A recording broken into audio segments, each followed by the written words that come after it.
ইফতারি সামনে রেখে দোয়া কবুল হয়। বিশ্বাস হয়? কি সামনে রেখে? সামনে ইফতারি। বসে থাকে আমরা তৃষ্ণায় সারাটা দিন, ছাতি ফেটে যায়। আল্লাহ দেখে, দেখতে দেখতে আল্লাহর একটা সফট কর্নার তৈরি হয়। এটাই সুযোগ কাজে লাগানোর, ঠিক কিনা? মুমিন যোগ্য যে কোপ মারে, সময় মতো কাজ করে, ঠিক কিনা? আল্লাহ তখন ফেরেশতাদেরকে জিজ্ঞেস করে, এই ঘটনা কি? খায় না যে? খায় না কেন? আল্লাহ রোজা রাখছে। এগুলো কি? রোয়াবজা, পেঁয়াজ, আলুর চপ, বেগুনি, মুরগির রান। খায় না।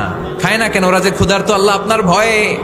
তাই কি চায়? আল্লাহ আপনার কাছে ক্ষমা চায়। ক্ষমা চায়, আল্লাহ রহমতের দরিয়ায় জোশ খেলে যায়। আল্লাহ তখন বলে, আমারে দেখছে নাকি ওরা? ফেরেশতারা বলে, না দেখে নাই। আমার জান্নাত জাহান্নাম দেখেছে? না দেখে নাই।